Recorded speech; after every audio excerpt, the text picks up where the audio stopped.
mata kuliah standar akuntansi keuangan ya.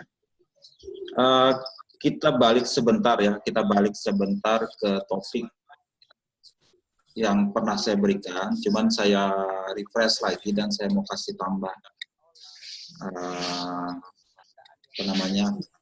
pengayaan berkaitan dengan satu topik yang penting di sekarang ini, yaitu mengenai penurunan nilai ya.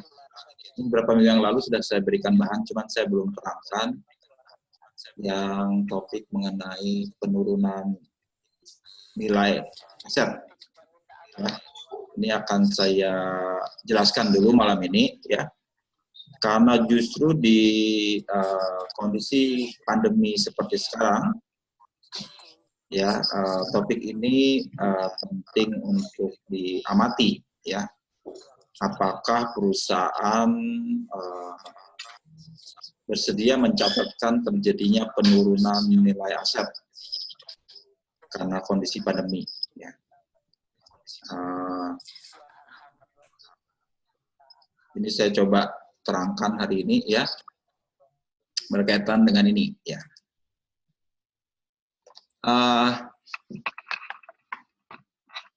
Saya sempat mengamati beberapa laporan keuangan beberapa perusahaan, sepertinya perusahaan-perusahaan ini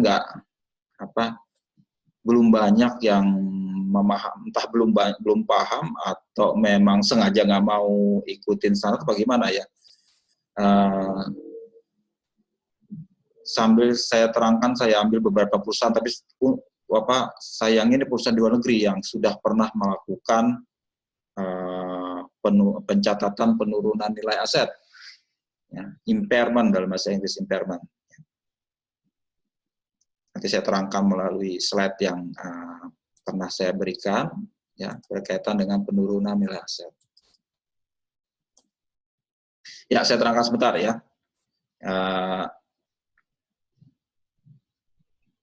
Ini kalau di PSAK diatur melalui PSAK 48 ya. PSAK 48 penetapan prosedur agar aset dicatat tidak melebihi nilai terpulihnya atau impairment ya. Aset dikatakan melebihi jumlah terpulihkan recoverable jika jumlah tercatat melebihi jumlah yang akan dipulihkan melalui penggunaan atau penjualan aset ya. Nah, sebelum lanjut, kita harus ingat definisi aset itu apa. Aset kalau menurut pengertian akuntansi adalah sesuatu yang memberikan manfaat di masa depan bagi perusahaan ya, future benefit, yang memberikan manfaat masa depan.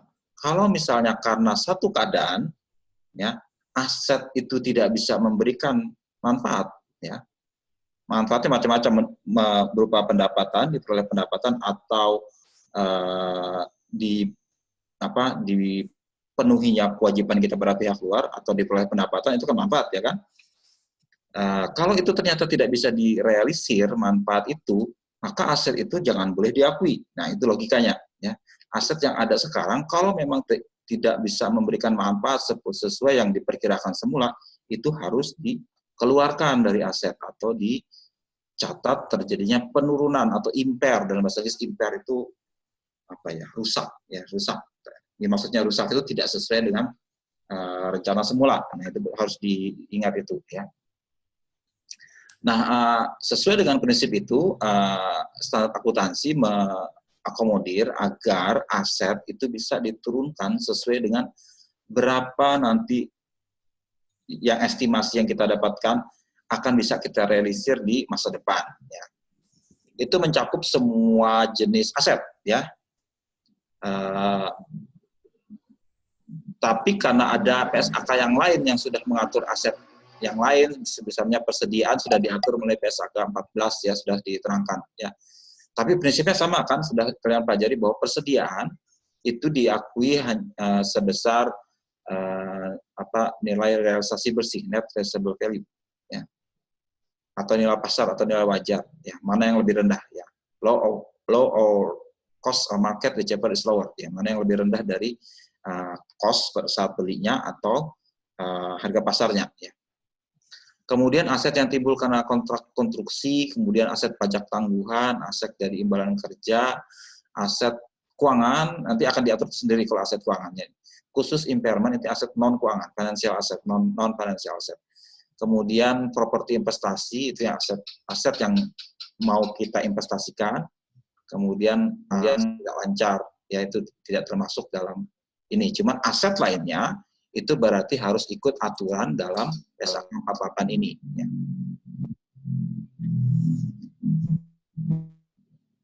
Nah, PSAK 48 ini berlaku untuk aset keuangan yang dikelompokkan dalam investasi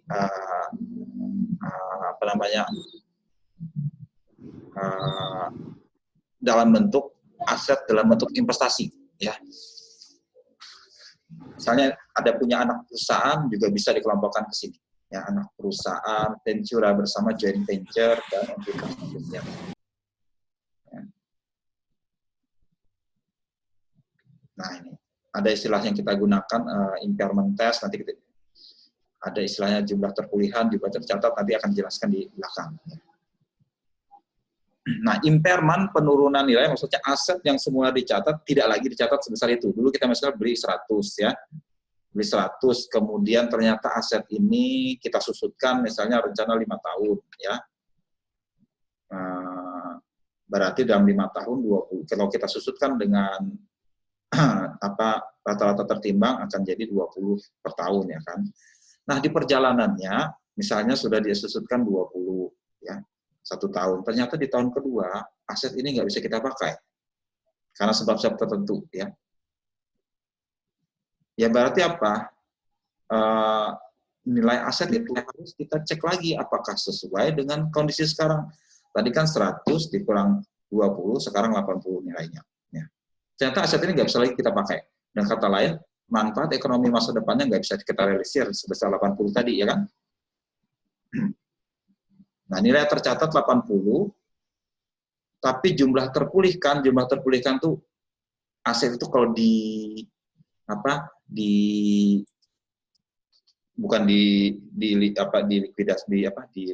liquid, karena ini bukan aset lancar, ya kan? Bukan aset lancar, ini aset yang kategorinya non-current atau tidak lancar seperti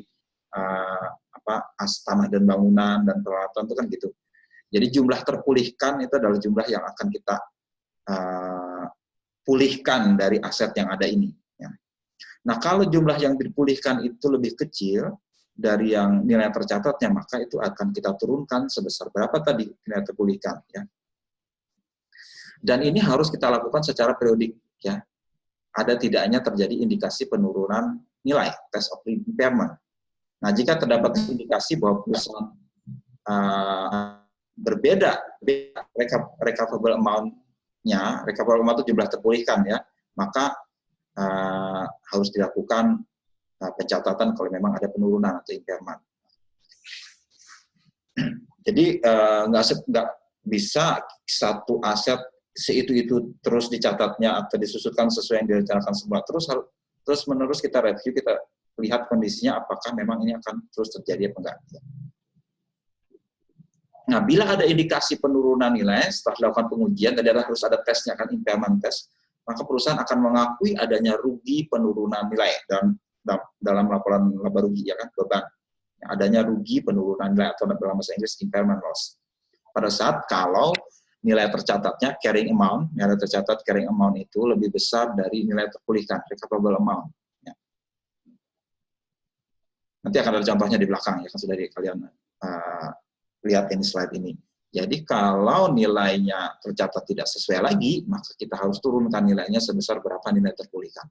Nah, jadi carrying amount ini, nilai tercatat itu nilai aset pada saat kita akuisisi dulu, kita peroleh dulu, dikurangi berapa penyusutan. Ya, itu nilai tercatat kita berapa. Ini harus kita bandingkan dengan nilai recoverable, ya. Itu nilai terpulihkan, ya. Mana yang lebih tinggi antara dua ini, ya. Nilai terpulihkan ini perhitungannya ada nanti dihitung, ya. Recover dipulihkan bisa jadi karena kita jual aset itu, aset yang tidak bisa kita realisasi tadi, misalnya kita jual, ya, maka kita bisa memulihkan nilainya, ya kan? Itu kalau ada nilai pasarnya, ya. atau dipulihkan karena kita pakai, ya. Recover through use, ya, kita pakai asetnya itu kita pakai, ya. Dihitung dari, kalau misalnya aset itu masih bisa kita pakai, ya, cuman pemakaian tidak seperti hitungan kita semula, ya. Berarti apa namanya, akan ada perbedaan nanti dengan nilai tercatatnya, ya, carrying amount-nya, ya. Itu yang banyak dialami perusahaan-perusahaan sekarang pada masa pandemi, ya. Kenapa? Apa yang dulu diduga itu meleset semua karena terjadi pandemi ini, ya.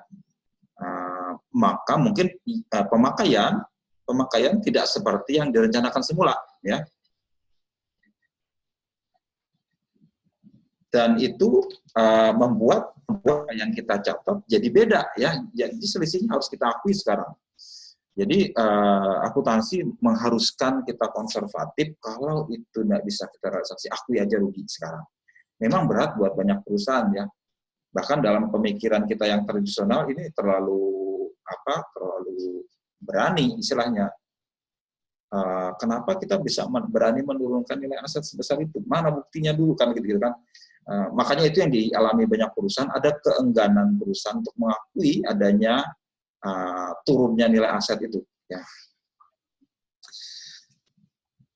Nah, ini agak rumit, ininya nanti saya terangkan di belakang, ya. Ini ada tahap-tahapannya bahwa apa namanya, aset itu akan menurun. Apakah ada indikasi nggak, ya? Nih, yang ada indikasi nggak terjadi penurunan? Nanti ada faktor indikasinya. Salah satu yang saya bilang indikasinya pada saat kita sekarang mengalami krisis pandemi ini adalah satu indikasi, ya. Kapasitas tidak berfungsi sepenuhnya seperti yang direncanakan, itu sudah merupakan salah satu hal yang harus diwaspadai, akan ada penurunan nilai aset, ya. Bisakah kita mengestimasi recoverable amount-nya, ya? Kalau berdasarkan aset individual, ya, aset itu kan banyak, ya. Ada aset yang kita bisa turunkan satu persatu, tapi ada yang sulit karena asetnya menyatu dengan yang lain agak sulit, ya.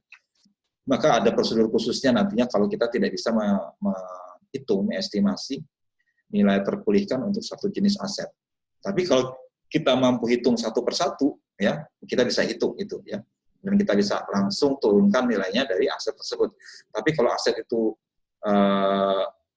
menyatu dengan yang lain, tidak bisa dihitung satu, maka dibikin golongan namanya CGU, nanti saya terangkan, ya. Cash generating unit yang harus dijadikan satu dengan unit yang lain, ya. Ini biasanya terjadi pada akhir periode, ya, akhir periode tertentu, ya, menilai apakah terdapat indikasi suatu aset mengalami penurunan nilai, ya. Walaupun sebenarnya nggak harus menunggu akhir tahun, ya, di kuartalan pun bisa diakui, ya. Saya coba cek laporan keuangan perusahaan di Indonesia, ini kan belum tutup tahun, ya kan, baru akhir bulan ini baru tutup buku untuk tahun 2020, ya. Laporan terakhir yang ada tuh per triwulanan, ya, triwulanan. Triwulan terakhir adalah bulan September kemarin. Saya coba cek laporan keuangan yang ada. Paling gampang, yang paling terdampak adalah perusahaan transportasi, ya, misalnya perusahaan penerbangan. Saya cek Garuda, AirAsia, belum ada yang melakukan impairment lagi. Mungkin karena anggapan mereka nanti aja lah bulan Desember saya menghitungnya. Tapi nggak begitu juga. Saya cek laporan keuangan Singapore Airlines, ya, perusahaan Singapura, itu dia sudah mengakui impairment di sekarang, ya, di bulan September kemarin. Saya coba cek laporan keuangan, dia sudah melakukan impairment. Angkanya pun luar biasa besar. Nanti saya tunjukkan, ya. Berarti sebenarnya tidak perlu harus menunggu sebenarnya, jangan menunggu akhir tahun, bisa dilakukan dihitung impairment-nya sebelum akhir tahun, ya. Tapi biasanya minimal setahun sekali dilakukan pengujian itu, baik dalam bentuk aset tidak berwujud atau aset berwujud, ya. Atau bisa juga aset yang tidak berwujud masa manfaat tidak terbatas juga harus dilakukan dihitung kembali, misalnya goodwill. Kemudian aset tidak berwujud yang belum digunakan juga harus dilihat kembali apakah memang ini bisa direalisasi apa enggak, ya. Nah, untuk kita melakukan identifikasi aset yang mengalami penurunan nilai, maka informasinya harus kita dapatkan. Pertama, informasi eksternal mengenai misalnya perubahan signifikan nilai pasar. Nilai pasarnya sangat menurun dari aset yang ada, kita harus segera lakukan estimasi. Kemudian perubahan signifikan dalam teknologi, pasar, ekonomi, dan lingkup hukum. Ya. Teknologi yang cepat berubah menyebabkan mungkin aset kita nggak bisa kita gunakan lagi. Ini mungkin di perusahaan telekomunikasi yang terus-menerus berubah, ya kan? Kalau dia masih punya alat, misalnya 2G, ya, sekarang sudah 3G, 4G, mungkin dia masih punya alat yang 2G, terpaksa harus kita apa? Kita turunkan nilainya, itu nggak bisa dipakai lagi sekarang, ya. Jadi itu bisa diturunkan nilainya karena teknologinya sudah berubah. Ya. Kalau kemarin saya uraikan mengenai persediaan kalau obsolete, kalau usang, itu kita turunkan nilainya sebesar nilai pasar baru kita jual. Nah, prinsip yang sama terjadi untuk aset yang bersifat jangka panjang. Ya, kalau persediaan kan itu untuk yang working capital untuk kita jual, ya, tapi untuk jangka panjang juga sama prinsipnya, dihitung mulai di sini. Atau bisa juga karena terjadi perubahan suku bunga. Kenapa suku bunga bisa berdampak ke hitungan hitungan aset? Karena mungkin asetnya itu diperoleh dengan pinjaman yang akan berdampak ke berapa nilai sebenarnya dari aset tersebut. Kemudian informasi internal itu bukti kerusakan fisik dari internal perusahaan atau penggunaan atau penghentian masa manfaat aset.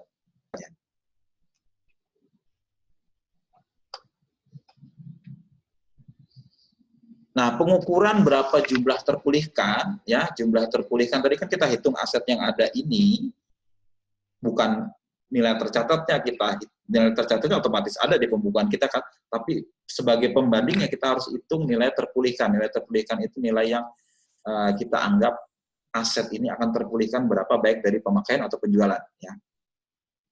Bisa kita memakai nilai wajar, fair value, dikurangi ongkos untuk menjual. Kalau misalnya harga pasarnya ada, kita hitung. Ya. Fair value adalah jumlah yang dapat dihasilkan dari penjualan suatu aset atau unit penghasil aset kas dalam transaksi antara pihak yang mengerti dan berkehendak bebas tanpa tekanan dikurangi dengan biaya pelepasannya. Jadi kalau aset kita tadi yang 80, ternyata kalau di pasar dijual 70, ya, dengan ongkos lain-lainnya 5 misalnya, jadi 70 kurang 5, 65. Itu nilai terpulihkannya 65. Kita mencatat cuma 80. Berarti apa?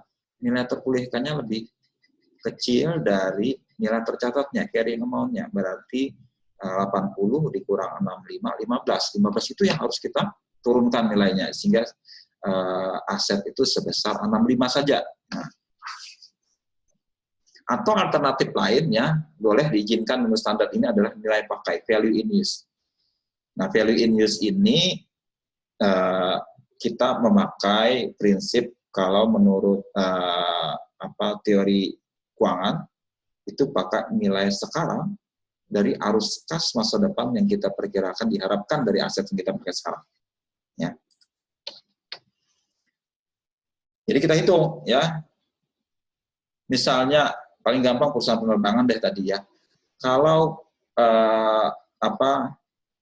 kalau kita terus-menerus lockdown seperti ini, ya, dalam beberapa tahun ke depan, jelas perusahaan penerbangan nggak bisa mengharapkan kas dihasilkan dari jumlah sebelum terjadinya pandemi. Nah, dia hitung sekarang. Berapa kas yang didapatkan dari misalnya satu pesawat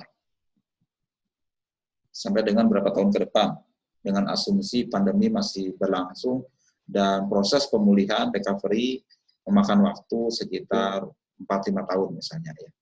Kalau menurut prediksi beberapa pihak, ya, kondisi pandemi ini akan berlangsung kira-kira sampai di dampaknya yang terjadi untuk industri pariwisata dan penerbangan adalah sekitar sampai tahun 2024, ya. Sekitar 4 tahun lagi masih baru kita bisa normal ke titik sebelum kita pandemi di awal tahun ini, ya. Itu makan waktu sekitar 2021, 2023, 2024, 4 tahun, ya, 4 tahun. Nah, kita hitung dalam 4 tahun ke depan satu pesawat ini akan dapat uang berapa, ya. Sampai umurnya sekitar, ya, anggaplah sekitar kalau pesawat sekitar 20 tahun ke depan, kita hitung, ya, dengan asumsi tadi, ya. Nah, kita tarik ke nilai sekarangnya pakai tingkat diskon tertentu, apakah itu, misalnya kita hitung ya, dapat misalnya 75 ya nilainya, nilai kas yang kita dapatkan dari menggunakan aset ini. Nilai terpulihkan 80, 75. Berarti apa? Turun 5. Ya. Nilainya tidak lagi sebesar 80, tapi 75 dari nilai sekarang. Present value dari future cash flow-nya. Berarti kita turunkan nilainya menjadi 75. 5 kita jurnalkan sebagai penurunan nilai. Nah tadi ya ada dua macam. Kalau kita pakai nilai wajar ya dikurangi biaya pelepasan itu bukti terbaik sebenarnya ya. Bukti terbaik karena itu berasal dari transaksi yang real terjadi di pasar. Kalau yang satunya yang saya bilang nilai pakai ini adalah nilai taksiran, estimasi saja ya. Taksiran yang hitungannya mungkin bisa tidak kita sepakati ya. Pakai asumsi-asumsi tertentu. Kalau nilai wajar, kalau pasarnya ada, jelas ini relatif ada. Kemarin waktu ujian Arif ya, Arif ada di sini, ini mahasiswa saya yang bimbingan saya ya. Pak Sapriansa memberi contoh gini, ini sekarang harga mobil turun loh Pak katanya, mobil bekas ya. Iya Kak Pak, iya yang dulu harganya 200 sekarang harganya sekitar cuma 150 kata Pak Sapri. Terus saya juga berpikir, loh kalau perusahaan rental Pak berarti turun dong harganya. Ya iya. Ya berarti kalau kita misalnya punya perusahaan rental ya, punya banyak mobil ya. Sudah pendapatan rental menurun ya, ternyata harga mobil pun turun yang bekas ya. Nah, kalau kita pakai pendekatan nilai wajar dikurangi biaya pelepasan ini fair value, berarti nilai aset kita sekarang kita harus bandingkan dengan harga yang sama di harga mobil bekasnya ya. Misalnya saya punya mobil rental harganya 200 juta setelah dikurangi penyusutan ya. Di pasar mobil bekas tipe yang sama harganya cuma 150 juta. Ya saya harus turunkan jadi 150 juta ya. 50 juta yang mana? Ya anggap rugi penurunan nilai aset. Itu lebih bagus ya karena ada bukti terbaik karena memang pasarnya memperhitungkan seperti itu. Jadi kalau kita real jual sekarang harganya segitu ya. Karena berdasarkan harga pasar ya. Tapi syaratnya harus ada pasarnya yang dimana aset itu diperdagangkan secara aktif ya. Perdagangan secara aktif. Itu kalau ada ya. Cuman beberapa aset itu tidak ada pasarnya ya, tidak ada tidak ada harganya. Terpaksa harus kita pakai cara kedua ini yang pakai nilai value in use ya. Walaupun kita pakai nilai wajar, ya ini tanda kutip tidak wajar karena harga sedang jatuh. Ya, harga sedang jatuh bukan pada tingkat yang terbaiknya. Kebanyakan perusahaan mungkin tidak bisa memakai ini karena alasan tertentu. Ya. Nah ini standar akuntansi memang memperbolehkan kita melakukan judgement, pertimbangan. Ya terserah kita kayak apa, cuman prinsipnya adalah ini. Hitung nilai terpulihnya yang berapa. Caranya terserah situ deh. Timbang baik-baik apa, itu prinsip standar akuntansi yang berlaku sekarang seperti itu. Tidak lagi aturannya terlalu kaku, tapi diserahkan kepada pihak pengambil keputusan dalam perusahaan. Ini cara menghitungnya terserah pian, kalau menurut hitungan standar ini. Ya, terserahnya gimana? Ini pilihannya seperti ini, mana yang dipilih yang paling bagus. Nah, sekarang tinggal auditornya saja. Kalau di perusahaan diaudit, auditornya melihat apakah pertimbangan itu cukup masuk akal dan bisa diterima atau tidak. Nah, ya. Si Arif ada di sini. Arif ini bimbingan saya skripsi. Arif mau meneliti tentang pertimbangan tadi untuk auditor lakukan pada saat sekarang, pada saat pandemi ini. Ya, itu akan ada muncul nanti pertimbangan tertentu dari perusahaan atau klien yang mungkin auditor nggak bisa terima. Tadi misalnya menghitung nilai value in use misalnya ya. Kan ini ya terserah dia menghitung estimasi arus kas masa depan berdasarkan asumsi tertentu. Memakai tingkat bunga tertentu, pakai nilai waktu dari uang, dan ada ketidakpastiannya. Nah ini yang akan repot. Jadi mungkin dia bisa kutak-kutik, jatuhnya sama dah dengan angka tercatatnya 80 juga dia menghitung. Tapi auditor belum tentu terima segitu. Yang betul, masa situ pakai tingkat bunga sebesar ini, sekarang bunga sedang beda karena kondisi krisis ini. Ya bisa dong, saya bisa menghitung seperti itu. Itu anggapan saya sebesar. Nah, akan ada tarik ulur nanti negosiasi dengan auditor, itu kan harus melihat kewajarannya dia menetapkan estimasi itu berapa. Ya. Itu yang akan dilihat ya. Jadi kalau kita pakai nilai value in use, kita hitung, kalau kalian belajar manajemen keuangan kan ada tuh, menghitung nilai sekarang, nilai kini, present value dari arus kas masa depan. Kita tarik semua. Ya. Mau 10 tahun, mau 20 tahun ke depan, kita tarik semua angkanya ke nilai sekarangnya berapa. Kita harus ingat ya, uang sekarang dengan uang setahun, 20 tahun, 50 tahun, 10 tahun mendatang beda ya. 100 sekarang dengan 100 dulu beda karena ada time value of money, ada waktu dan uang ya. Itu prinsipnya bahwa kalau kita terima uang sekarang itu harganya lebih tinggi dari kita terima uang nanti ya. Dan itu perbedaannya adalah karena ada tingkat bunga tadi itu ya. Nah, tadi jumlah terpulihkan kalau kita memakai pendekatan menurut estimasi nilai pakai, kita estimasikan arus kas masuk dan arus kas keluar ya. Harus ada arus kas keluar juga, bukan hanya arus masuk. Segala macam biaya macam-macam berkaitan dengan aset itu, misalnya aset itu harus lakukan maintenance, perbaikan, service, repairman dan sebagainya, harus dihitung juga cashnya berapa. Misalnya pesawat tadi ya. Pesawat tadi kita nggak hanya hitung berapa kita dapat duit dari situ, tapi harus kita hitung berapa ongkos pemeliharaannya dan lain sebagainya, berapa ongkos perbaikan, berapa ongkos setup dan lain sebagainya, terus dihitung juga. Netnya berapa, terus kita hitung ke sekarang pakai tingkat diskonto yang tepat dari arus kas masa depan tersebut. Nah ini yang saya bilang tadi, akan ada subjektivitas yang harus dikurangi ya. Memang standar akuntansi PSAK 48 ini mempersilahkan perhitungannya dihitung sendiri oleh si perusahaan bersangkutan ya. Harus, tapi ada persyaratannya nih, basisnya. Basis untuk estimasinya didasarkan pada asumsi yang masuk akal dan didukung oleh fakta dan teori, nggak sembarangan hitungnya. Kemudian didasarkan anggaran keuangan yang terbaru dan telah disahkan oleh manajemen. Apakah sudah sesuai dengan anggaran keuangan yang baru, yang bukan asal kira-kira, tapi memang sudah disahkan terlebih dahulu. Tidak memasukkan komponen arus kas masa depan berasal dari restrukturisasi. Ini kondisi normal ya. Kemudian pendasaran pada anggaran hanya meliputi 5 tahun, kecuali jika periode 5 lama dapat disebutkan. Kalau berdasarkan anggaran tertentu harus hanya 5 tahun saja ternyata ya kalau standar tinggi. Dan bisa menggunakan tingkat tetap atau menurun ya.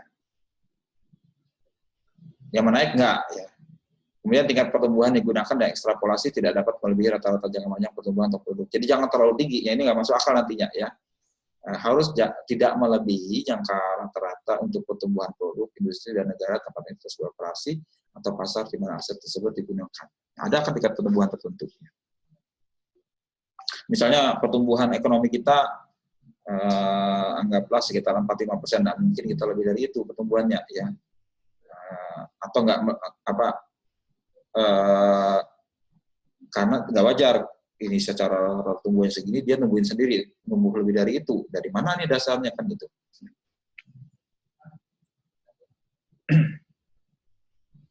Ya ini arus kas masa depan kalau pakai valuta asing harus kita kita translasikan ke mata uang rupiah misalnya ya.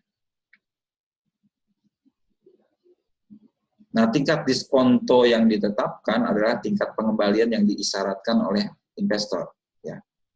Bukan tingkat diskonto yang sembarangan, harus dilihat dari sisi rate of return yang diminta oleh investor.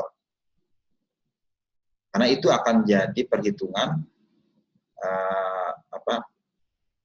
dasar dari, kita bisa pakai cost of capital dari cost of equity, ya. Maksudnya kalau investor perusahaan ini akan dapat berapa dari situ, ya. Kalau dalam teori keuangan itu bisa ditentukan dalam tingkat tertentu. Harus lebih besar dari risiko tingkat bunga bebas risiko ditambahi dengan premi risikonya. Tiap perusahaan akan beda-beda karena tiap perusahaan punya risiko sendiri-sendiri, dan tingkat bunga yang diminta untuk tiap-tiap perusahaan beda. Itu harus diperhitungkan betul-betul. Bisa pakai tingkat implisit dari pasar atau kita pakai rata-rata tertimbang dari aset yang digunakan sejenis. Nah, kalau ternyata nilai terpulihkan lebih kecil dari nilai tercatatnya, maka harus kita akui rugi penurunan nilai sebesar selisihnya. Tercatat di dalam laba rugi.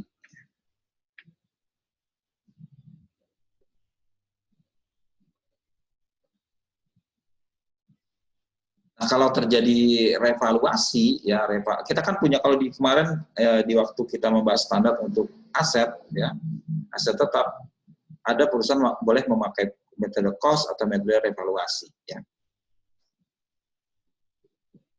Kalau ternyata yang kita revaluasi nilainya menurun, maka yang dulu pernah direvaluasi harus kita turunkan berapa revaluasinya. Ya.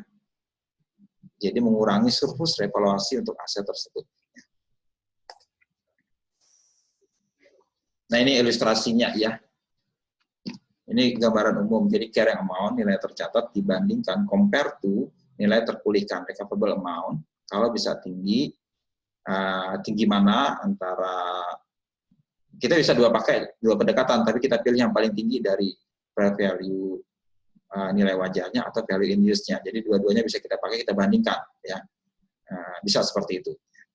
Jadi contoh misalnya PT Anggrek melakukan uji penurunan nilai untuk pabrik yang dimiliki. Nilai pabriknya 400 juta ya. 400 juta. Ya. Nilai wajarnya kalau pakai nilai pasar harganya 360 juta. Tapi kalau value in use-nya nilai pakainya 410. Kita pakai mana? Ya. Jadi ini 400 nilai tercatatnya. Nilai harga pasarnya dikurangi menjual 360, dan kalau kita pakai value in use 410, ya jelas harus kita pakai 410 ya kan, 410. Ini yang kebetulan value in use-nya lebih tinggi 410 ya. Kita bandingkan dengan carrying amount, berarti carrying amount ternyata lebih kecil dari recoverable amount. Kita pakai yang paling kecil aja, tidak ada penurunan nilai jadinya ya kan. Jadi yang ini 410, kita bandingkan 400, kita mengakui adanya rugi kalau recoverable amount-nya lebih kurang dari 400, tapi ternyata kita hitung lebih 410. Tidak ada penurunan nilai dalam kasus ini. Ya. Cuman hati-hati, ngitung value in use-nya masuk akal apa tidak. Ya, makanya auditor harus hati-hati apakah angka ini masuk akal, jangan ada terkutik dan sebagainya. Nah, kasus 2, PT Mawar. Ini tapi sekarang nilai pakainya bukan 410 tapi 350 ya.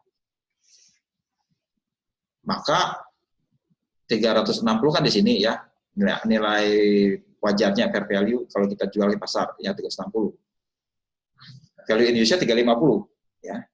Kita pakai yang paling tinggi ya 360. 30 tetap lebih rendah dari 400 juta, maka kita akui 40 juta sebagai rugi penurunan nilai impairment.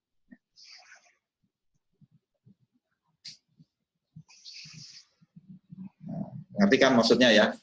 Kita cari yang lebih tinggi yang mana, kita bandingkan dengan nilai tercatat berapa. Nah, jurnalnya seperti ini, jurnalnya ya. Rugi penurunan nilai pada akumulasi penurunan nilai.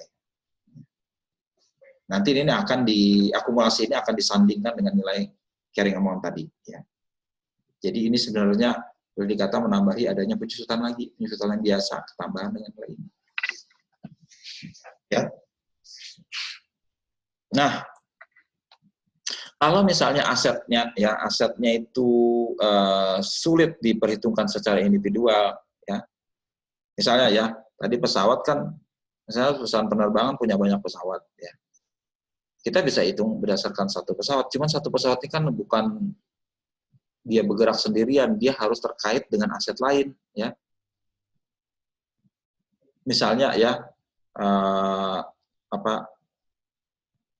rutenya dan sebagainya, rutenya itu kan ada nilainya juga ya. Jadi dia nggak bisa dipisah dari yang lain ya. Nggak bisa dihitung satu unit pesawat sebagai satu unit aset agak susah menghitungnya, apalagi kalau kita melakukan perhitungan cash flow, arus kas. Karena arus kas kan mempertimbangkan berbagai jenis biaya, ya, berbagai jenis pengeluaran. Nah, itu yang akhirnya kita pakai saja, pakai namanya unit penghasil kas, cash generating unit, CGU dalam bahasa Inggris, dalam bahasa Indonesia UPK, unit penghasil kas. Nah, itu maksudnya beberapa aset dikelompokkan sama-sama jadi satu unit. Ya. Jumlah terpulihkan dari aset individual tidak dapat ditentukan jika ya nilai pakai aset tidak dapat diestimasi mendekati nilai wajarnya, dikurangi nilai pelepasan, atau aset tidak menghasilkan arus kas yang masuk independen dari kelompok aset lainnya yang saya bilang tadi, ya. Dia nggak bisa sendirian, harus bergabung dengan aset lain. Ya. Maka dibikinkanlah pakai unit penghasil kas, cash generating unit.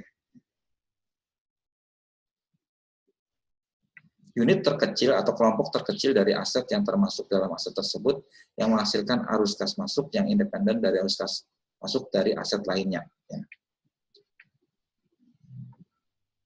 Jadi ini bukan satu aset tapi gelondongan, ya, gelondongan dalam satu unit dihitung sama-sama. Jadi kalaupun terjadi misalnya ada penurunan nilai itu di kelompok yang sama-sama tadi, ya. Yaitu yang dapat diatribusikan langsung, ya, yang bisa kita tunjuk kemana apa penghasilnya. Ya. Dan kalau terjadi kerugian itu bisa diakui untuk satu unitnya, ya. Dialokasikan kepada jenis aset bisa pakai hitungan tertentu, ya, kita bisa alokasikan ke masing-masingnya berapa, ya. Atau kalau misalnya berkaitan dengan aset tidak berwujud dalam bentuk goodwill, ya, itu juga kita bisa alokasikan ke secara prorata, maksudnya proporsional ke masing-masing unitnya.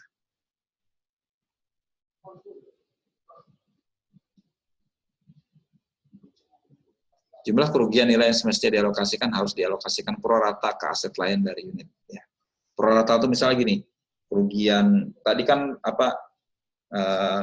kita nggak bisa menghitung individual, tapi gelondongan. Nah, gelondongan ini kita bagi ke masing-masing aset unit individual secara prorata. Prorata itu proporsional. Ya. Misalnya ada 1000, di dalamnya ada yang 100, 50, 200, kita bagi. Penurunan nilai berapa untuk ini proporsional kita bagi berdasarkan komposisinya di kelompok aset itu. Nah, kalau ternyata di masa kemudian ternyata yang dulu sempat turun ternyata naik lagi, itu bisa dibalik, ya, pembalikan rugi penurunan nilai. Bisa jadi seperti itu, ya. Kemarin ada timbul pertanyaan, oh gimana kalau harganya naik, Pak? Lah kita balikan lagi, ya. Misal tahun sekarang sedang turun tahun 2020, tahun 2021 ternyata naik lagi. Ya, kemudian yang kita antisipasi akan yang semula lambat terjadi pemulihan, sekarang cepat misalnya, ya. Misalnya anggap saja karena vaksin sudah tersedia sekarang, maka mungkin dalam beberapa bulan ke depan kita sudah mulai buka seperti normal. Nah, yang dulu direncanakan baru bisa 4 tahun lagi, mungkin lebih cepat, sekitar 2 atau 3 tahun. Nah, itu berarti ada perubahan kondisi sehingga yang dulu kita asumsikan penurun, asetnya bisa naik lagi. Nah, itu bisa kita balik lagi nanti. Ya, nggak masalah seperti itu. Yang penting di kondisi tahun sekarang kita asumsikan seperti itu. Nah, ini kondisi umumnya seperti ini. Ini secara rincian saja, ya. Nah, ini harus diungkapkan di dalam laporan keuangan, ya. Termasuk apa asumsi utamanya dan sebagainya. Tapi sayangnya beberapa perusahaan yang saya dapatkan tidak terlalu jelas, ya, ungkapannya berkaitan dengan ini. Sayang sekali. Nah, ini contoh, ya. Contoh kalian bisa baca, maksudnya gini. Ini perusahaan PT Melati yang kalau seperti itu dia punya aset seperti ini, ada goodwill, ada PP ini property plant and equipment, ini aset tetap, ya, tanah, bangunan dan peralatan sebesar ini. Aset tak berwujud, properti investasi, aset keuangan pada nilai wajar sedia ini, kemudian piutang dagang total segini. Setelah review penurunan nilai, PT Melati menemukan fakta bahwa nilai yang dapat dipulihkan untuk UPK ini kelompok, ya, kelompok aset ini adalah 800 juta. termasuk properti investasi sebesar 200 juta. Sementara nilai tercatatnya 1.137 berbanding sama 800, ya kan? Nah, berarti harus kita bandingkan ini nilai tercatatnya segini, ya, 800-nya apa tadi 800 nilai terpulihkan yang 800, berarti kita harus bagi, ya. Kalau begini maka goodwill harus kita habiskan duluan. Ya, kalau dalam kelompok aset atau UPK itu ada goodwill, goodwillnya harus kita habiskan duluan. Ya. Karena goodwill itu apa? Kalian ingat goodwill itu adalah semacam selisih yang terjadi pada saat kita melakukan transaksi. Di dalam pembukuan aset, selisihnya itu dianggap, karena itu nggak jelas ininya, maksudnya tidak ada aset yang berwujud bisa terkait dengan kelebihan itu, kita anggap sebagai goodwill. Nah, sekarang kondisinya sudah begini, ya goodwill duluan yang dihabiskan, kan itu memang bendanya nggak kelihatan, habiskan dulu itu. Ya. Setelah itu baru kita bagi secara rata, ya, secara rata ke masing-masing jenis aset. Ya, pertama aset ini dulu, ya. Kemudian sisa dialokasikan aset tidak lancar pro rata atau mulai dicatat dari aset tidak lancar tersebut. Tidak aset tidak lancar duluan. Ya. Aset lancar kemudian, ya, aset lancar ini kebetulan kita taruh di bawah sini, kayak aset keuangan, kesediaan, dan bidang dagang itu kan aset yang lancar, ya, itu nanti aja, ya, jadi yang pabrik dulu diturunkan, aset tidak berwujud diturunkan sebesar berapa, totalnya 287, selisih antara 1087 dikurangi 800, ya, 287 ini. Nah, kasus berikutnya, ya, ini tadi, ya,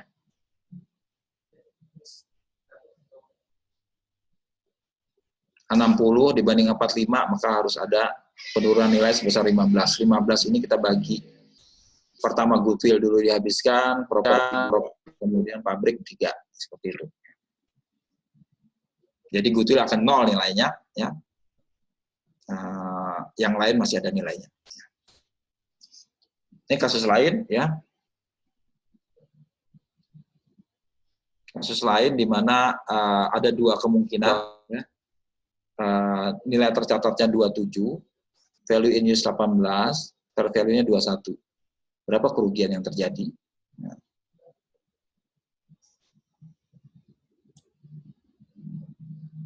Ini mesin, ini dan yang lain-lain, ya. Tapi ini dijadikan satu kelompok. Kalau aset individual berarti satu-satu kita hitung, ya kan? Nah, karena ini jadi satu UPK, CGU, maka dicampur semuanya aja, ya.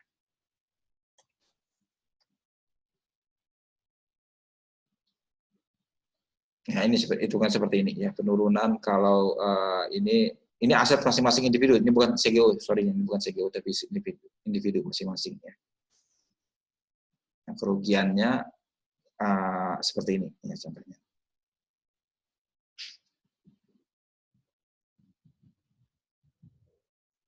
Goodwill ini penurunan sebesar ini. Nah, bagaimana menentukan CGU tadi, ya?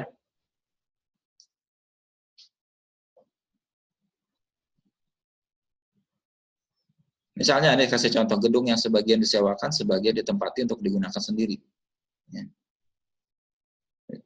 M, perusahaan manufaktur, memiliki sebuah kantor, gedung pusat, setengahnya itu dipakai oleh mereka, setengahnya lagi disewakan keluar. Nah, bagaimana ini menghitungnya sebagai satu unit kas di sini, aset di sini, ya. Nah, sekarang analisisnya gini, ya, kalau gedung ini kan sebenarnya didirikan dulu untuk dipakai oleh perusahaan, yang mendukung aktivitas, sehingga secara keseluruhan tidak dapat dipandang sebagai harus kas yang independen. Ya, dulunya dibangun tidak untuk menghasilkan uang, cuman memang digunakan untuk keperluan internal. Ya. Jadi adalah mungkin bahwa unit penghasil kas gedung ini adalah perusahaan keseluruhan, bukan di gedung ini, ya. Tapi gedung ini akan digabung dengan yang lain, ya. Dan gedung tidak dimiliki sebagai investasi sehingga tidak dapat menggunakan nilai pakainya berapa, ya. Jadi ini digabungkan saja dengan aset yang lain, ya. Contoh lain, perusahaan bus ya, bus bis yang menyediakan kontrak jasa pelayanan untuk satu kota madya, kota ya. Dia misalnya ada rute bus itu ada perusahaan swasta yang layani ya. Dia ada rutenya dari kemana kemana, ada 5 rutenya. Asal disediakan tiap rute ada bisnya ya.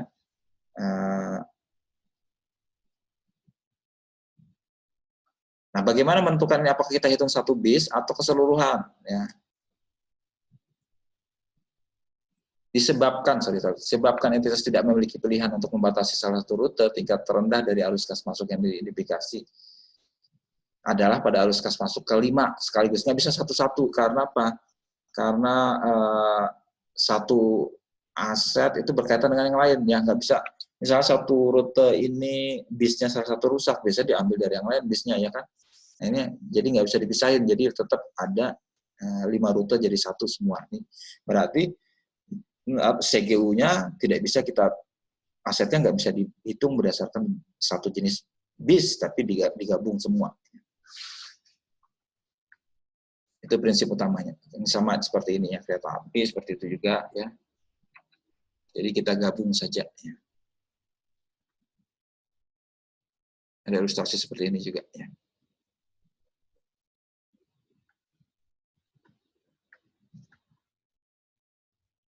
Nah, ini dihitung seperti ini ya.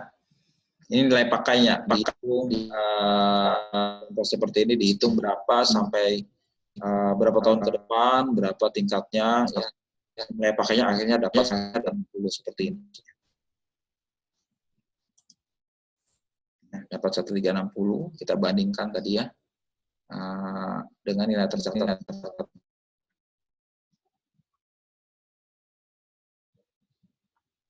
Ini dulu, yang 48 dulu, yang ini enggak usah ya. Ini apa aja. Nah, sekarang saya mau kasih contoh ya.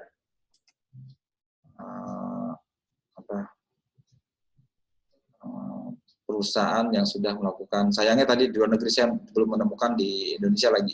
Ini sebenarnya topik menarik ya, kalau kalian mau penelitian, ini topik menarik ya. Kenapa perusahaan itu taat atau tidak? Nanti saya contoh jurnal yang menjelaskan itu ya, tapi sekali lagi di luar negeri juga ya. Itu saya kasih lihat ini laporan keuangan mana ya?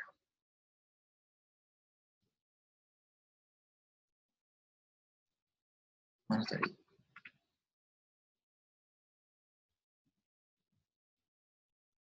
Masih tadi ya dulu.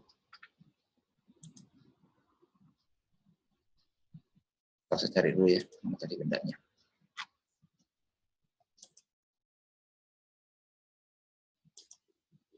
Ini laporan keuangan Singapore Airlines. Ini saya kasih contoh ya. Singapore Airlines kan perusahaan penerbangan Singapura ya. Kita ingat Singapura itu kan negara kecil ya. Perusahaan penerbangannya itu nggak ada domestik ya. Jadi dia punya perusahaan penerbangan murni melayani penerbangan luar negeri ya. Karena dia hanya negara kecil satu pulau saja ya. Tapi dia punya perusahaan penerbangan yang salah satu perusahaan penerbangan terbaik di dunia ya, Singapore Airlines ya. Tapi rutenya ini melayani ke negara lain ya, tidak ada di dalam negerinya ya. Karena buat apa tuh?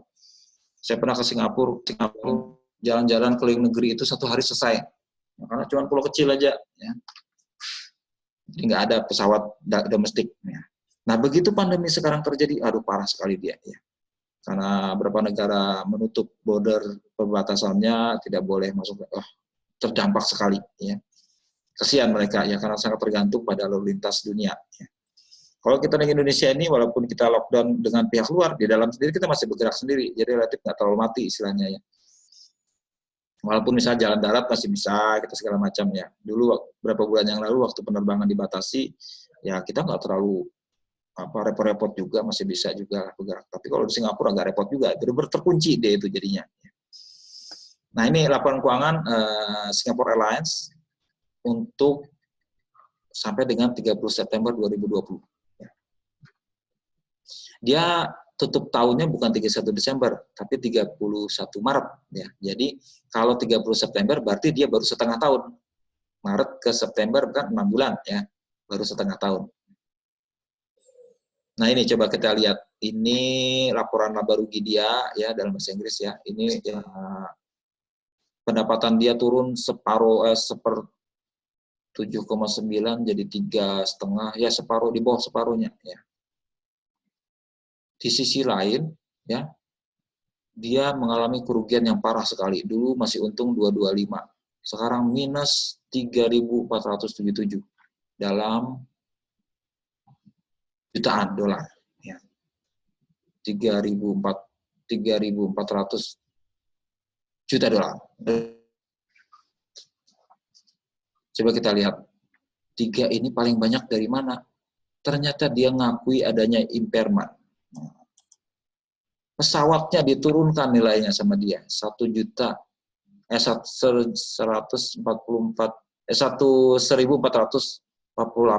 juta dolar.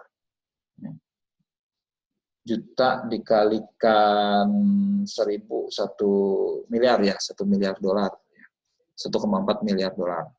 Berani amat dia, ya memang begitu, kalau standar kita harus taati seperti itu ya. Kenapa dia turunkan? Karena dia tadi menghitung nilai, entah itu value in use atau nilai wajarnya sudah nggak sesuai lagi, dia turunkan 1488 ini. Dan itu membuatnya ruginya luar biasa ya. Coba nggak dikurangi penurunan nilai ini, nggak separah ini ruginya ya. Ini 1488 dikurang 14 sekitar cuma 2.000 saja ya, 2.000 saja dia rugi. Tapi kalau ditambah impairment jadi 3.500 ya, hampir 3.500.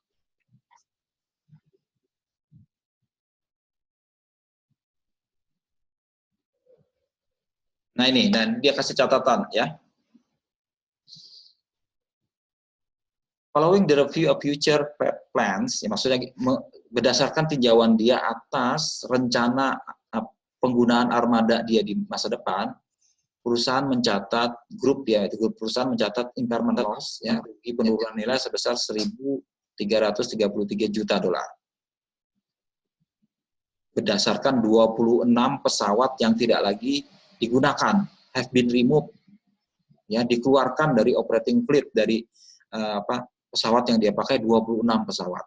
Nah, 26 pesawat ini nggak dia pakai lagi, dihitung berapa kerugiannya, yaitu 1.300 ini. 46 pesawat nggak digunakan lagi. Termasuk dalam bagian ini adalah impairment dari aset yang dipunyai sendiri atau disewa dari pihak lain, spare part-nya, inventory-nya, atau pembayaran overhaul dan sebagainya, semua dihapus, diakui sebagai kerugian.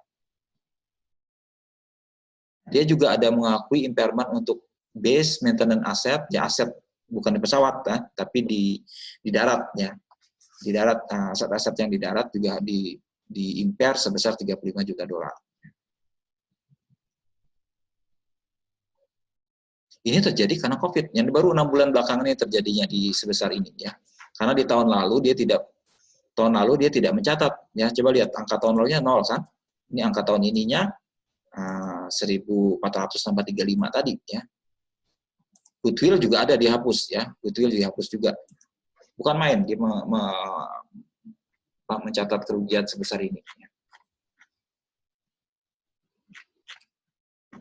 Walaupun penjelasannya nggak terlalu jelas ya, saya masih mau cari gimana dia menghitung value in use-nya, apakah dia pakai fair value atau bagaimana, tidak jelas di sini, sayang sekali ya. Mungkin setelah diaudit baru dijelas nanti, saya nggak tahu. Cuman saya melihat laporan keuangan Qantas itu perusahaan penerbangan di Australia, juga sama seperti ini, impairment juga kurang jelas juga ininya. Laporan keuangannya mengungkapkan faktor-faktor penurunan nilainya. Oke, ya. Nah itu ya contoh perusahaan yang sudah mengakui impairment. Tapi di Indonesia seperti apa kasusnya? Ya. Sampai seperti saya bilang tadi, belum ada yang melaporkan impairment lagi. Ya. Garuda sekalipun belum ada. Ya. Ntar saya buka laporan keuangan. Laporan keuangan Garuda coba ya. Kita coba laporan keuangan Garuda. Garuda Indonesia.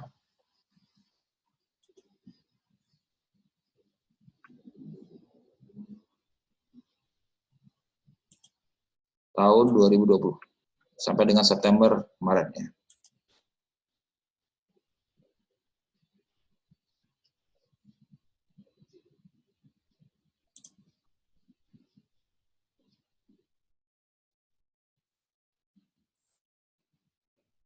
Nih laporan keuangan Garuda. Ini baru saya buka ya. Garuda Indonesia sampai 30 September. Kita lihat laporan keuangan dia. Apakah dia ada mengakui impairment? Kita lihat saja di laporan laba ruginya. Kalau tadi kita Singapore Airlines langsung kita dapatkan sebentar saja. Ada nih ya. Beban operasional. Dia rugi juga ya. Tapi tahun lalu sudah rugi duluan ya. Garuda memang tahun lalu rugi ya. Tahun lalu untung 191 juta dolar. Tahun ini rugi 1326 ya, 1326 ruginya. Tapi ruginya ini belum termasuk saya nggak lihat ya, ada impairment di sini ya. Ini tidak ada di sini. Di neraca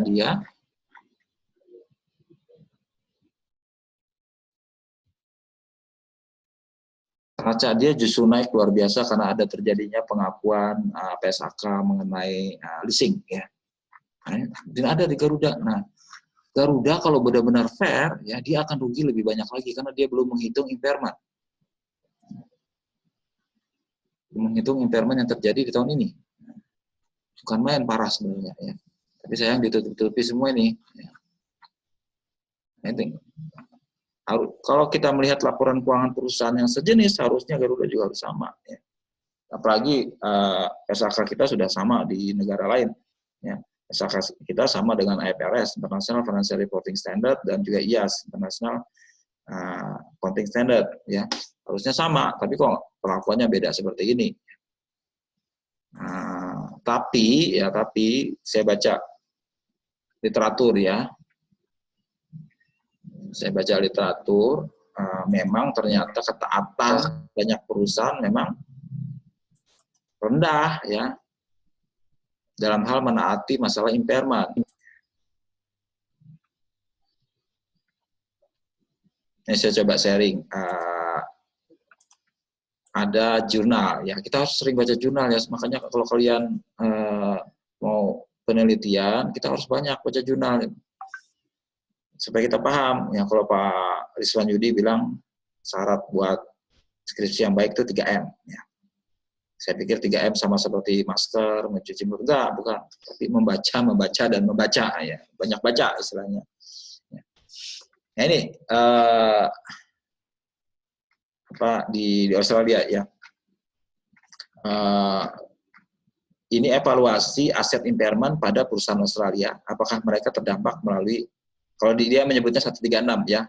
Kalau kita PSAK 48 dia KSB 136, tapi isinya sama dengan kita.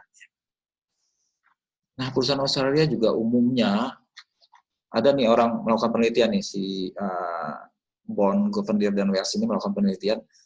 Dia cek semua laporan keuangan perusahaan apakah mereka menurut standar dalam hal impairment. Ternyata hasilnya apa? Nggak semua taat ya. Ya. Coba kita baca abstraknya. Studi ini mengevaluasi bagaimana manajer perusahaan Australia mengimplementasikan regulasi berkaitan dengan persyaratan penurunan nilai aset dan apakah penurunan aset itu bisa dikategorikan sebagai non-discretionary. Non-discretionary maksudnya bukan sekehendak sendiri-sendiri, tapi memang sudah teratur gitu ya. Kami menemukan bukti bahwa penurunan aset itu merupakan refleksi dari peraturan, tetapi mayoritas perusahaan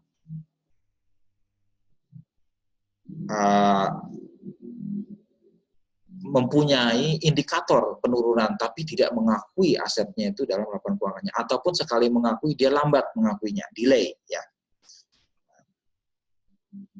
Akibatnya penurunan aset bisa tidak dikategorikan sebagai non-discretionary, maksudnya tidak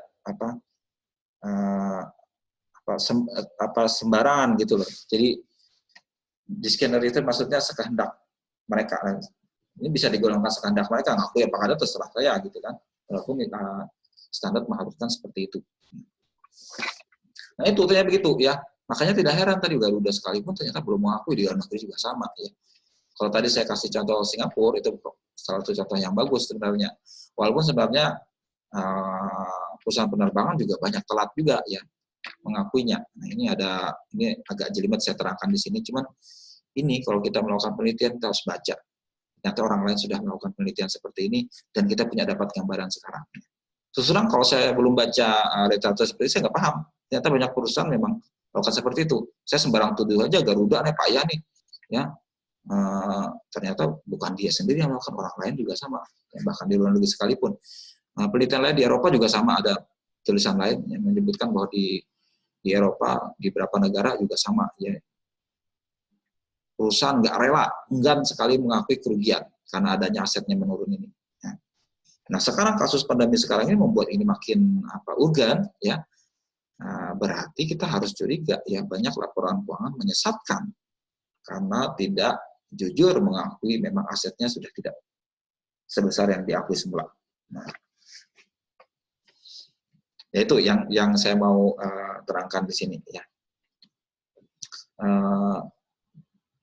Kalau kalian mau meneliti semacam ini sangat bagus ya. Tadi paper yang tadi bisa diikuti karena itu dilakukan di Australia, dilakukanlah di Indonesia. Kita survei semua, ambil semua data laporan keuangan Indonesia tahun 2020, cari cek apakah mereka mengakui impairment apa tidak. Itu sudah merupakan penelitian ya kan. Dan kita lihat tadi apakah kalau memang diakui, apakah dilakuinya di tahun ini kah atau di tahun nanti kah atau lambat mengakuinya. Nah, itu sangat tergantung macam-macam faktor bisa dilakukan penelitian. Siapa yang mengauditnya? Ya, nanti saya kasih lihat tadi ada paper yang lain yang memberikan identifikasi faktor-faktor yang ada efeknya ke situ ya. Termasuk tadi yang di Eropa. Ya.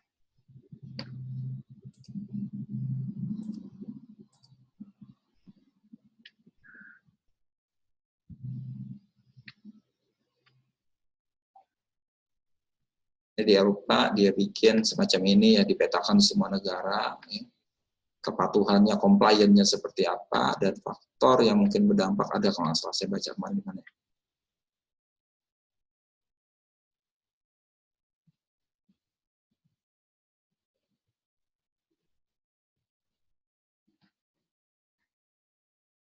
Bisa karena perusahaannya memang punya tata kelola yang baik, yang menyebabkan dia jujur dan integrasi, ya.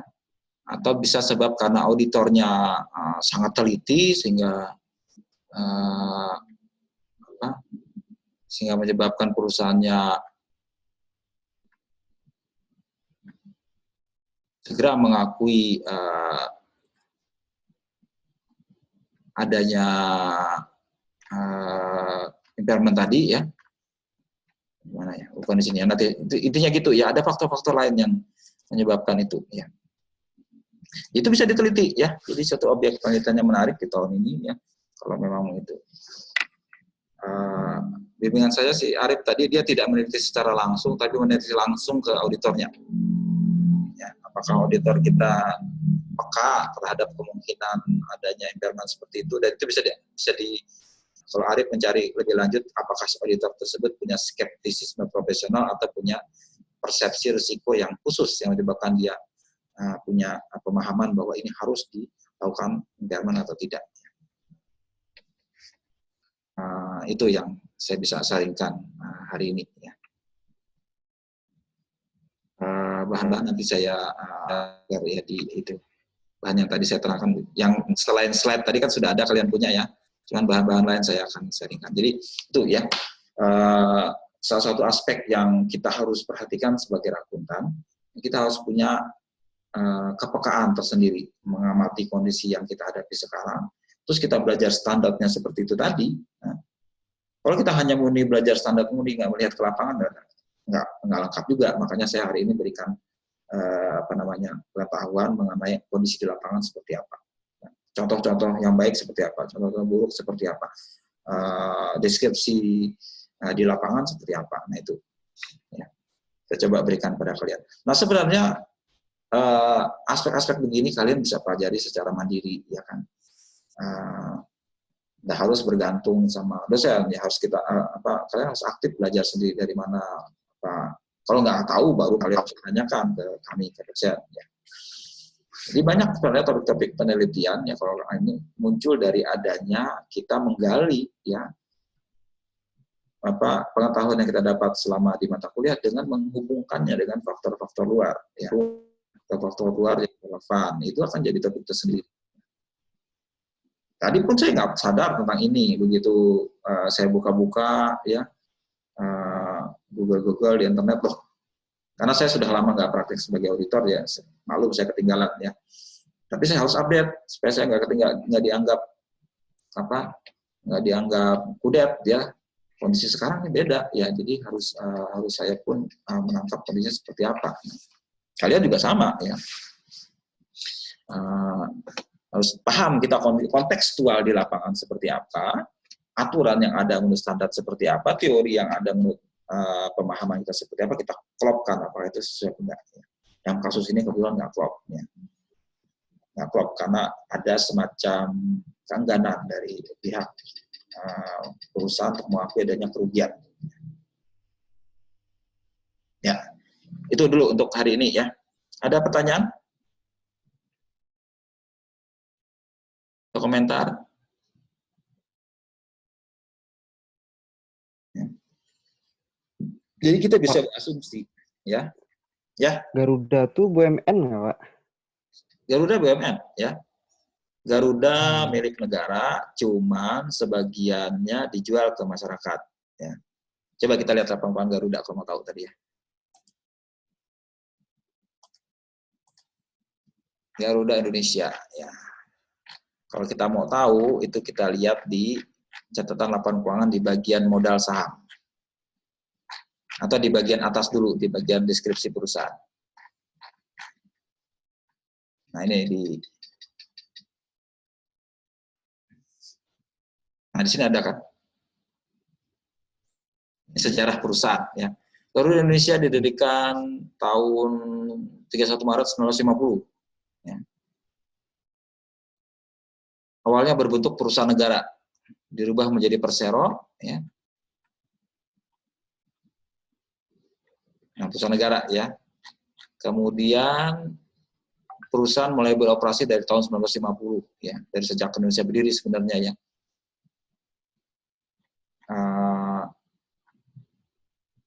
Itu ya, kemudian di bagian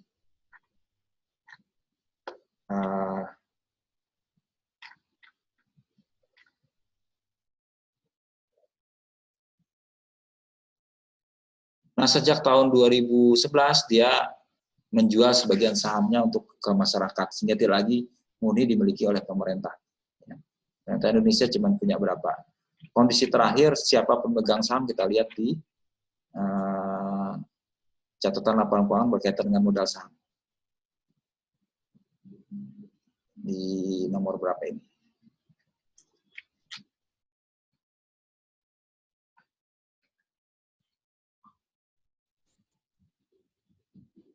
Biasa baca laporan keuangan ya, karena supaya kita ini kalau kita jadi akuntan ini makanan kita sehari-hari ya.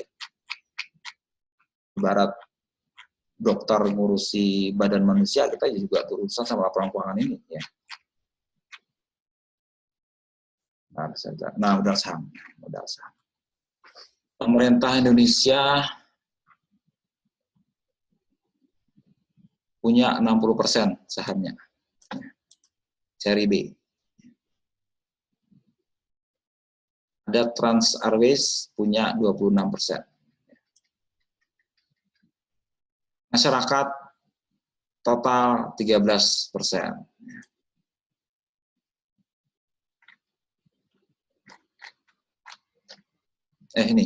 Sorry.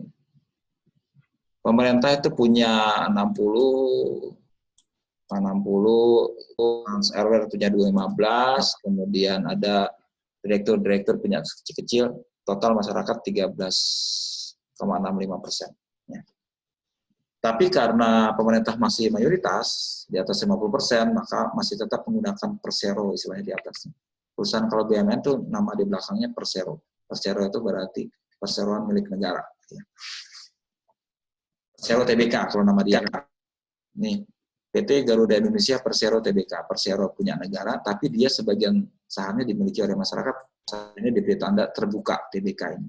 Terbuka, perusahaan terbuka.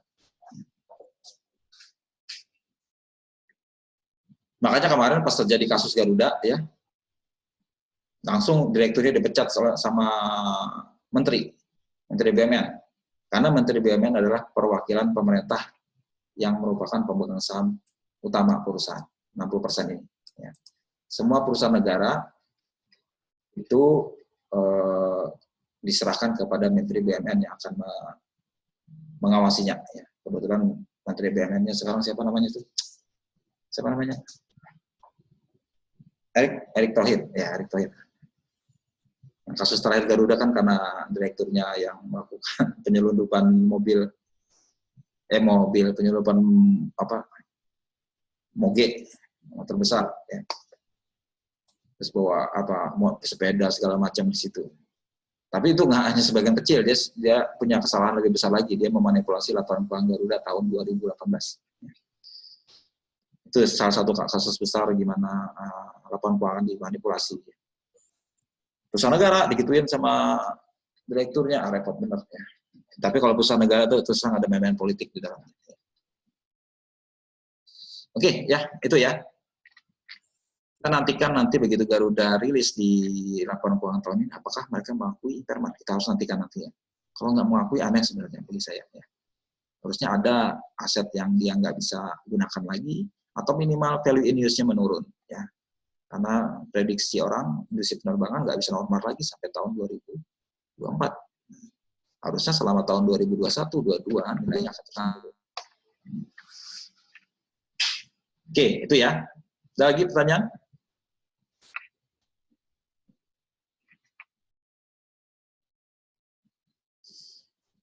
Oke, kita masih ada waktu kuliah 3 kali sebenarnya ya. 1 kali saya ganti sebenarnya. 2 kali ya, resminya kita punya waktu 2 minggu ya. Minggu. Cuman nanti saya ada berikan rekaman sajalah. Saya nggak perlu meminta kalian sinkronus virtual meeting seperti ini, saya coba rekam saja untuk menerangkan mengenai PSAK 3 yang tersisa. Kebetulan 3 PSAK yang tersisa ini sedang punya efek besar di tahun 2020 ini, yaitu mengenai instrumen keuangan, ya. PSAK 71, 72, dan 73. Ini yang terjadinya semua beruntun di tahun 2020, beruntun juga dengan terjadinya kesamaan juga dengan terjadinya pandemi di tahun ini. Ya. Makanya laporan keuangan perusahaan di tahun 2020 aneh bentuknya. Ya. Aneh bentuknya kenapa? Karena tiga termasuk 48 harusnya yang saya jelaskan hari akan berdampak juga. Ya kalau mereka jujur akan berdampak juga ke laporan keuangan tahun ini. Karena semua asumsi akan banyak berubah di tahun ini, menyebabkan saat bersamaan PSAK baru berlaku, ya maka beberapa komponen laporan keuangan akan banyak berubah di tahun ini. Nah, seperti contoh Garuda tadi mengalami kenaikan aset karena ada aset yang dulunya diakui bukan milik dia, tapi menurut standar akuntansi baru untuk leasing, yang sewa yang SAK nomor 73 yang nanti saya terangkan, itu harus diakui sebagai milik perusahaan. Maka naiklah nilai aset dia. Tapi di sisi lain, kalau menurut PSAK 48, ada juga nilai aset yang menurun nantinya. Nah, itu yang harus kita lihat, dicermati. Nanti saya terangkan 71, 72, dan 73, yaitu yang PSAK 3 Big 3 yang akan berlaku di tahun ini. Ya, itu ya. Akuntansi itu punya peran penting di sini ya, karena apakah dia bisa merefleksikan kondisi ekonomi sebenarnya seperti apa. Nah, dari kasus ini aja kita bisa belajar bahwa ada beberapa hal yang harus perusahaan itu harus bisa mampu bertindak dengan integritas, jujur, mampu mengakui keadaannya, ya tidak menutup-nutupi. Ya. Tapi banyak tantangannya, ya kan. Tidak hanya di Indonesia, di negara lain juga Mahara Bintang Tamu, pihak perusahaan juga anak-anak punya keinginan untuk menuruti standar akuntansi. Kalau dianggap itu merugikan mereka. Bahkan perusahaan yang Singapura Airlines seperti tadi pun banyak orang curiga dia sebenarnya masih ada kurang tuh mengakuinya atau nggak tepat ya, masih belum jelas lagi, kita masih menunggu keadaannya seperti apa. Cuman indikasinya seperti itu. Ya. Oke ya, itu jadi nanti saya berikan lebih lanjut untuk kuliah selanjutnya. Kita masih kuliah sampai dengan minggu pertama bulan Januari ya.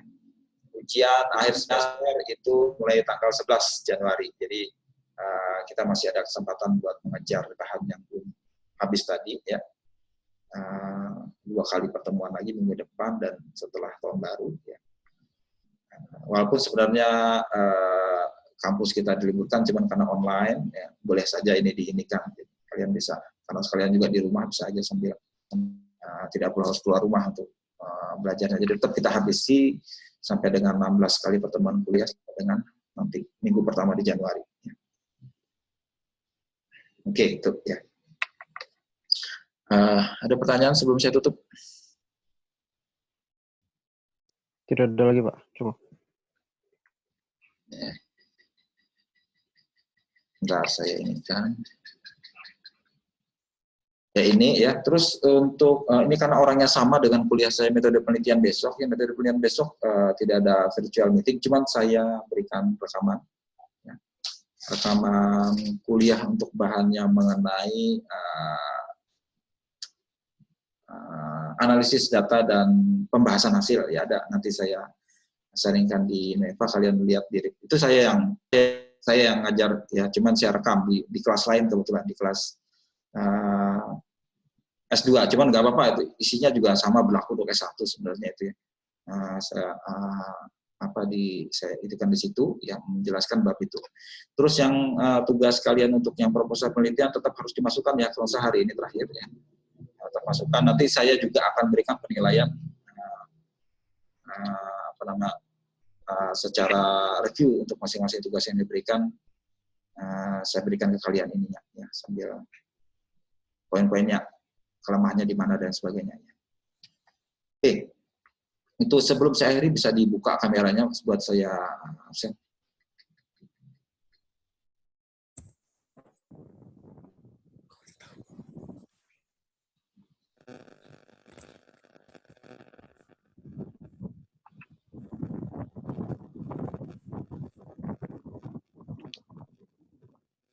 Ya, 1, 2, 3.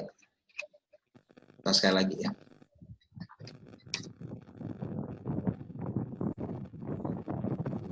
Lagi sebentar yang grup satunya.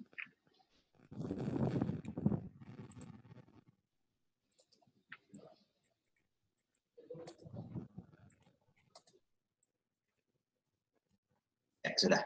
Oke, ya, kita akhiri ya. Kita akhiri